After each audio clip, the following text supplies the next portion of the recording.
Olá, sejam todos bem-vindos ao canal Sons de Adoração. Antes de entrarmos no tema do vídeo, eu peço que deixe o seu like para nos ajudar. Compartilhe esse vídeo e se inscreva em nosso canal, ativando o sininho das notificações.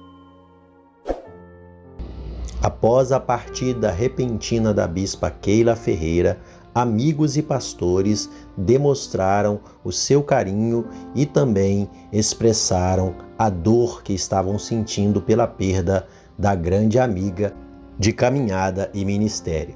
E uma delas foi a bispa Sônia Hernandes, que ao postar em suas redes sociais, ela expressou com tristeza a seguinte mensagem: "Amiga querida, que dor! Essa é a carta que gostaria de ter expressado no nosso café que não pôde acontecer. Você é uma mulher que trazia à terra esperança apenas por estar presente. Que o seu legado seja carregado com o mesmo amor que você conduziu sua família e seu ministério. Nós sempre te amaremos." A bispa Sônia também expôs uma das últimas mensagens trocada com a bispa Keila Ferreira. Em uma entrevista que também foi feita recentemente com o pastor César Cavalcante, a bispa Keila Ferreira expõe como começou o seu ministério e também relatou um pouco do seu dia a dia com o bispo Samuel Ferreira à frente do ministério. O que começa, porque tipo assim, uma coisa é ser esposa de pastor, que foi o seu caso.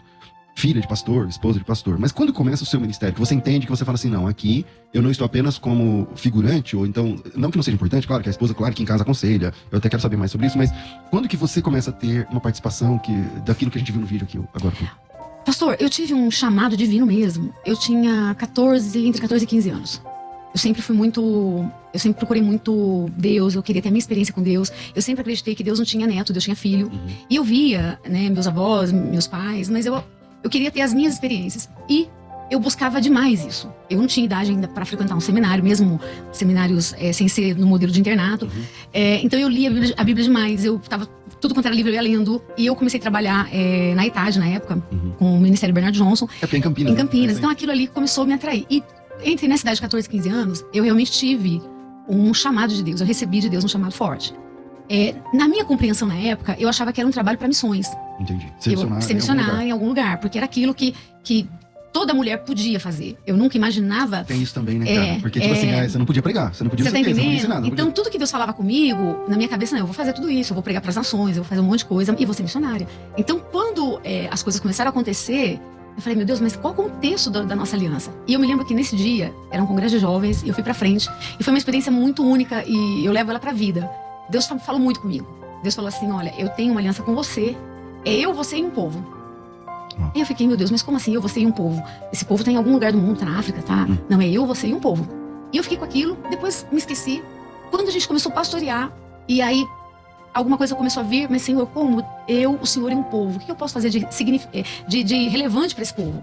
Eu não posso pregar, não posso subir no púlpito, não posso sair por aí falando, e aí? E nesse tempo começaram as mudanças, as mulheres começaram a ser ordenadas a diaconisas, e eu lá, quietinha. Porque você é antes das diaconisas. Eu sou também, antes né, das diaconisas. O máximo era missionária, né? Que tipo assim, esposa de pastor era título, obrigatoriamente era chamada de missionária. Obrigatoriamente. Você foi missionária, então, nesse título aí, tipo assim, vai fui aqui, missionária, e tal. E o maior as pessoas se escandalizaram quando eu fui pastora, porque eu fui a primeira pastora consagrada em São Paulo.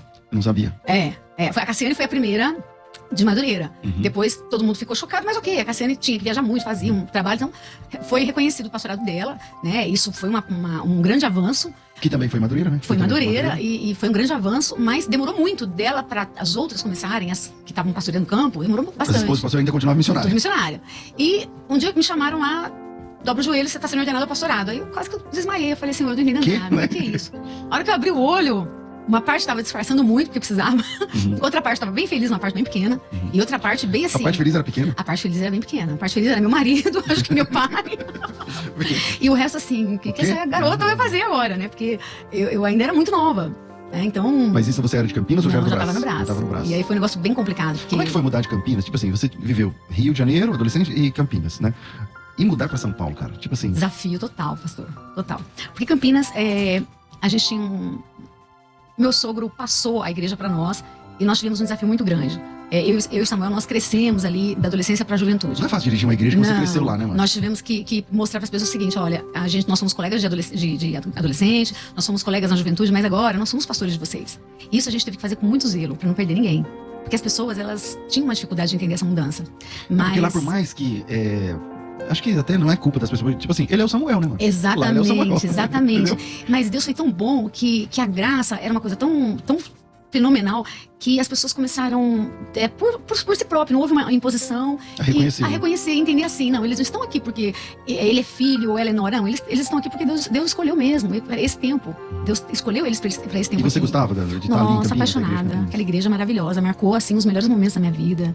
Eu tive assim, e lá era uma igreja que me dava muita liberdade, tanta liberdade que quando o Samuel precisava se ausentar em reuniões de obreiro, eu ministrava nas reuniões de obreiro. Eu pregava já. Então, meu ministério como pregadora começou ali em Campinas. E os obreiros me enxergavam como pastora sem ser. Uhum. Eu era só a Keila. Uma pergunta que eu fico pensando. Esquece os títulos. Qual é a influência que uma esposa de um homem importante, igual é o Bispo Samuel, tem nas decisões dele? Esquecendo os títulos, né? Porque, mas assim... Como esposa, né? Tipo assim, ele chega em casa e fala, tal cenário, tal situação, tal, tô orando sobre isso, aí você aconselha, não aconselha, como que é isso? Se eu tenho uma noção da questão, e eu aconselho, normalmente eu coloco sempre os prós e os contras. Olha, pode ser assim, e se for por aqui vai ser assim. Eu penso que 90% de influência toda mulher tem. Então, porque é uma influência muito grande. É muito forte, é muito forte. Tanto forte em relação a eles, e tanto forte, e ao contrário, a mesma coisa. Às vezes eu tenho um projeto para fazer, eu vou falar alguma coisa, ou alguma coisa que eu ouvi na igreja, e aí ele fala, olha, você tem 2 caminhos, aqui você pode ter essa questão, e aqui você pode... esse aqui. Então, eu ouço e eu sei que pesa muito, a opinião dele para mim pesa demais. E a sua pra ele? E a minha para ele é a mesma coisa. Então, e sempre foi assim, a gente sempre teve essa facilidade de diálogo com relação às questões de igreja. Eu procuro, assim, não me envolver quando eu vejo que é uma questão muito... que eu sei que é um peso muito forte, alguma decisão que vai reverberar quilômetros. Então eu procuro, assim, orar mesmo e falar, olha, vamos buscar um sinal de Deus, vamos pedir. E a gente tem muito isso, a gente pede um sinal de Deus, uma confirmação. Senhor, dá 3 confirmações aí. Porque hoje, eu não sou próximo, né, do Bispo Samuel, a gente tem amizade de longa data, mas na entrevista que ele me deu aqui, eu não sabia o número de igrejas, eu fiquei de boca aberta. Então são dezenas de milhares de igrejas, né, no Brasil inteiro que vocês lideram.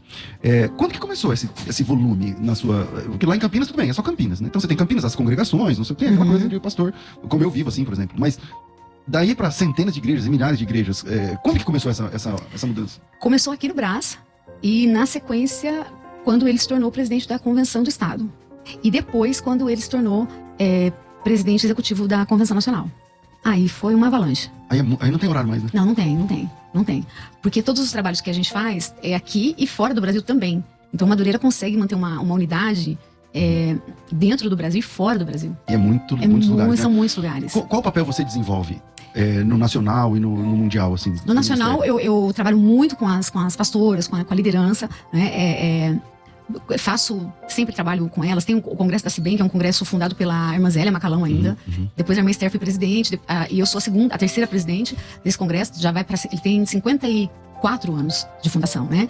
Aí o Corafesp, 35, bastante tempo já também.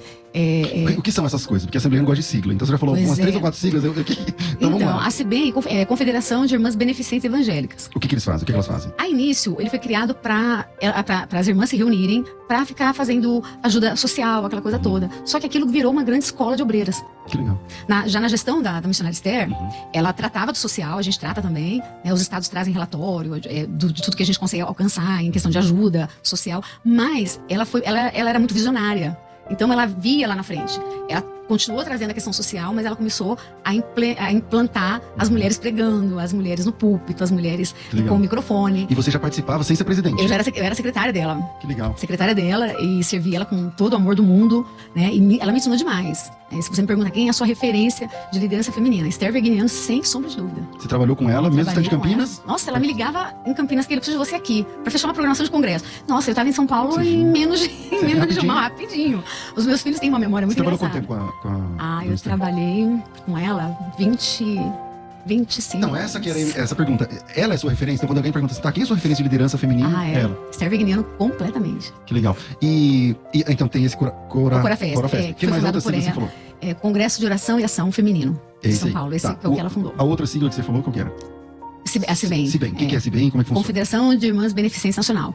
Essa aí funciona com o Brasil todo, né? A gente se reúne. Essa é nacional. É nacional.